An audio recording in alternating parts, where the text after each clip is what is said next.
आने वाला मुकाबला है इंडिया वर्सेस साउथ अफ्रीका। तो इस मैच में कौन बजाएगा जीत का डंका। आने वाला मुकाबला है इंडिया वर्सेस साउथ अफ्रीका। तो इस मैच में कौन बजाएगा जीत का डंका। क्या आर अश्विन होंगे फिर एक बार रेस्ट। क्या आर अश्विन होंगे फिर एक बार रेस्ट या फिर भारत करेगा शार्दुल ठाकुर को टेस्ट। हेलो दोस्तों, स्वागत है आप सभी का फिर एक बार आप सबके अपने चहीते यूट्यूब चैनल पर। चैनल का नाम है प्रसन्ना चैनल। तो दोस्तों, आपने अगर मेरी 4 बातें ठीक से सुनी हैं तो आपको आज का विषय खुल्लम खुल्ला पता चला होगा। तो दोस्तों, मुकाबला हो रहा है इंडिया और साउथ अफ्रीका के बीच में, और ये मुकाबला हो रहा है कोलकाता के ईडन गार्डन्स पर, जहाँ तक भारत की बात है, भारत ने क्वालिफाई कर लिया है इसके पहले ही। और जहाँ तक साउथ अफ्रीका की बात है, दूसरे नंबर पर है। 7 मैचेस में 6 मैचेस जीत लिए हैं। एक मैच हारा था उन्होंने नेदरलैंड्स के खिलाफ, लेकिन 12 गुणों पर है। और साउथ अफ्रीका को क्वालिफिकेशन हालांकि निश्चित लग रहा है। तो दोस्तों, इस विषय पर हम और भी बात करेंगे। हार्दिक पांड्या के बारे में भी हम बात करेंगे। लेकिन सबसे पहले आपको बता दूं स्कोर अपडेट। पाकिस्तान और न्यूजीलैंड के बीच में मुकाबला चल रहा है। सचिन रविंद्र के शतक और केन विलियमसन की वापसी 95 रन बनाकर उन्होंने की, और इसकी बदौलत न्यूजीलैंड ने 401 रन बना लिए 6 विकेट के नुकसान पर। लेकिन पाकिस्तान इस स्कोर का पीछा करने उतरा, और पाकिस्तान भी बेहद अच्छी हालत में है दोस्तों।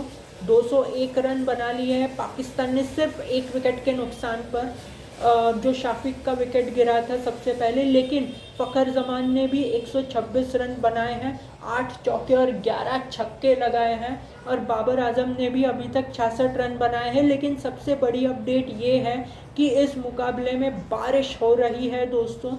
7:40 है cut off time. Cut off time के पहले तक लक्ष्य था पाकिस्तान को कि वो 143 रनों को हासिल करे 93 गेंदों में। लेकिन पिछले कई वक्त से बारिश हो रही है चिन्नास्वामी स्टेडियम पर, और इसकी बदौलत अभी तो 7:25 हो रहे हैं, यानी ये मुकाबला कट हो जाएगा। यानी पाकिस्तान डीएलएस स्कोर पर 21 रन से आगे है और पाकिस्तान इस मुकाबले को जीत लेगा, लगभग ऐसे ही लग रहा है। तो जहाँ तक पॉइंट्स टेबल की हम बात करें तो मान लेते हैं कि 4 टीम्स हैं 8 गुणों पर।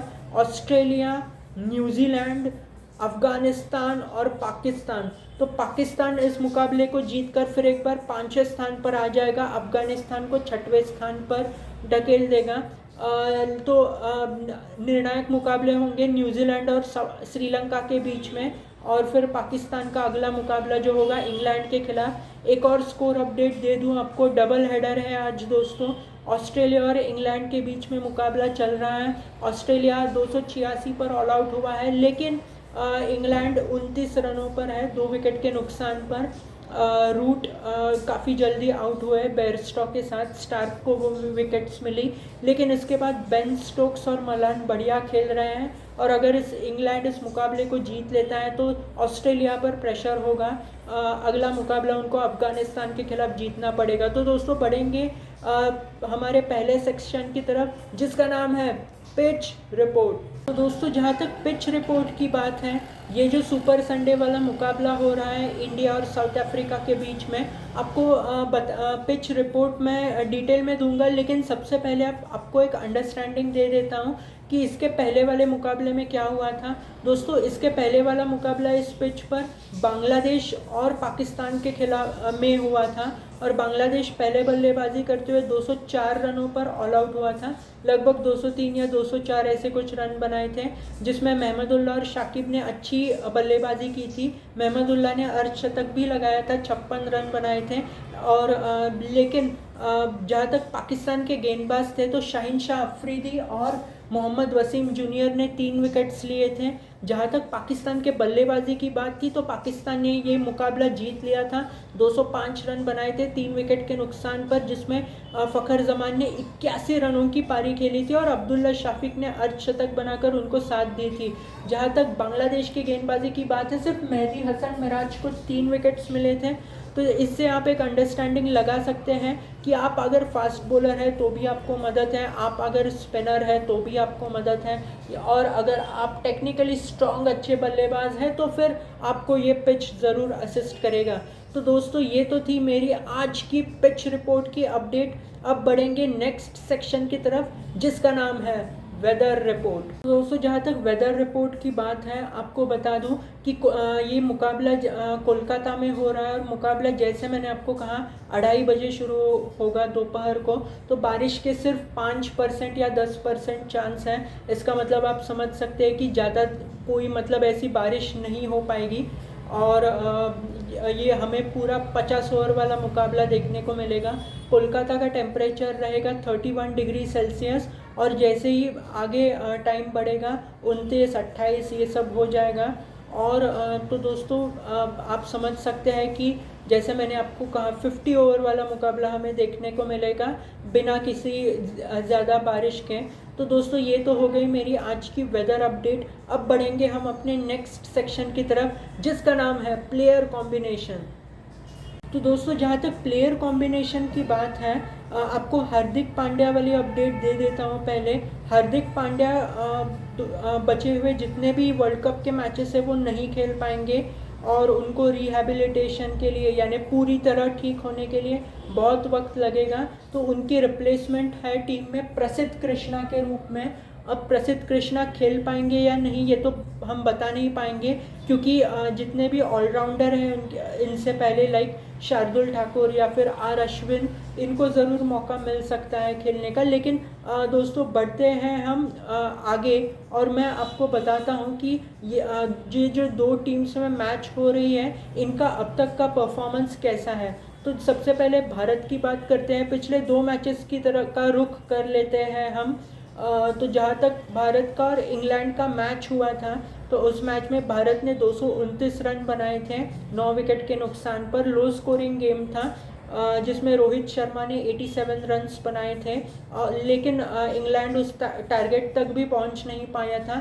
129 रनों पर ऑल आउट हुआ था। 100 रनों से भारत ने वो मुकाबला जीत लिया था। मोहम्मद शमी ने 4 और जसप्रीत बुमराह ने 3 विकेट्स निकाले थे। लेकिन अगर हम पिछले मुकाबले की बात करें, इंडिया वर्सेस श्रीलंका वाला मुकाबला, तो आपको याद होगा काफ़ी कॉम्प्रिहेंसिव तरीके से भारत ने हराया था श्रीलंका को बहुत बड़े मार्जिन से। जहाँ तक भारत की बात है 357 रन बनाए थे भारत ने, और इस मुकाबले में शुभमन गिल ने 92 रन और विराट कोहली ने 88 बनाए थे। श्रेयस अय्यर ने भी अच्छा कार्य किया था। लेकिन जहाँ तक श्रीलंका की बात है 55 रनों पर ऑल आउट हुआ था, और भारत ने 302 रनों से वो मुकाबला जीत लिया, और काफ़ी बड़ी डिफीट रही थी श्रीलंका के लिए। जहाँ तक हम भारत के बॉलर्स की बात करें तो मोहम्मद शमी को 5 और मोहम्मद सिराज को 3 विकेट्स मिले थे। तो अब दोस्तों आपको बताता हूँ साउथ अफ्रीका के बारे में। पिछले दोनों मुकाबले साउथ अफ्रीका ने भी जीत लिए थे। जहाँ तक पाकिस्तान वाला मुकाबला था, उस मुकाबले में पाकिस्तान ने 270 रन का ऑल आउट ये स्कोर किया था पहले बल्लेबाजी करते हुए निर्धारित 50 ओवरों में। लेकिन साउथ अफ्रीका ने वो मुकाबला 1 विकेट से जीत लिया था। 271 रन बनाए थे 9 विकेट के नुकसान पर। साउथ अफ्रीका की तरफ से एडन मार्करम ने 91 रन बनाए थे। और जहाँ तक गेंदबाजी की बात है, तबरेज शमसी ने 4 विकेट लिए थे और मार्को यंगसन ने 3 विकेट्स लिए थे। लेकिन जहाँ तक हम उनके पिछले मुकाबले की बात करें तो उस मुकाबले की अगर हम डिटेल में बात करें तो उनका मुकाबला हुआ था न्यूजीलैंड के खिलाफ। पहले बल्लेबाजी करते हुए साउथ अफ्रीका ने 357 रन बनाए थे 5 विकेट के नुकसान पर। क्विंटन डीकॉक और रैसी वेंडरडसन ने शतक लगाए थे। और जहाँ तक उस मुकाबले की अगर गेंदबाजी की बात है तो केशव महाराज ने 4 और मार्को यंगसन ने फिर एक बार 3 विकेट्स लिए थे। जहाँ तक न्यूजीलैंड की बात है तो 190 रनों से वो हार चुक गए थे वो मुकाबला। 167 ऑल आउट बनाए थे न्यूजीलैंड ने। तो आप ये जान सकते हैं कि दोनों टीम्स बहुत अच्छे फॉर्म में चल रही हैं। लेकिन जहाँ तक भारत की बात है, भारत ने उनके जो भी निर्धारित 7 मैचेस है, 7 मैचेस में सातों जीते हैं और साउथ अफ्रीका ने 7 मैचेस में 6 जीते हैं। तो ये बराबरी वालों की लड़ाई है। देखते हैं इस मुकाबले में कौन जीतता है। लेकिन फिर अभी हम आगे बढ़ते हैं हम अपने नेक्स्ट सेक्शन की तरफ, जिसका नाम है फैंटेसी क्रिकेट। दोस्तों, जहाँ तक फैंटेसी क्रिकेट की बात है तो मैं आपको बताना चाहूँगा कि फैंटेसी क्रिकेट ये एक स्किल बेस्ड गेम होता है जो मैच के पहले खेला जाता है। चैनल आपको किसी भी तरीके से प्रवृत्त नहीं करता है फैंटेसी क्रिकेट खेलने के लिए, क्योंकि इसमें वित्तीय जोखिम होते हैं। तो आप कृपया अपनी जिम्मेदारी पर इसे खेलिए। तो दोस्तों, जहाँ तक भारत की बात है तो जहाँ तक ये इस मुकाबले की हम बात कर रहे हैं साउथ अफ्रीका वाले, तो भारतीय टीम से मैं लगभग 6 प्लेयर्स के नाम लूँगा। सबसे पहला नाम है शुभमन गिल, दूसरा नाम अगर कोई भी आता है तो वो है केएल राहुल। और दोस्तों, निश्चित ही राहुल इस टीम के कैप्टन हैं। अब अगर तीसरा कोई नाम आता है तो वो है रविंद्र जडेजा, चौथा नाम कुलदीप यादव, पांचवा नाम मोहम्मद शमी और छठवां नाम है जसप्रीत बुमराह। अब दोस्तों, मुझे अगर साउथ अफ्रीका के 5 प्लेयर्स के नाम लेने हैं। सबसे पहला नाम आता है टेम्बा बवुमा, दूसरा नाम है हाइनरिक क्लासन और क्लासन इस टीम के वाइस कैप्टन हैं।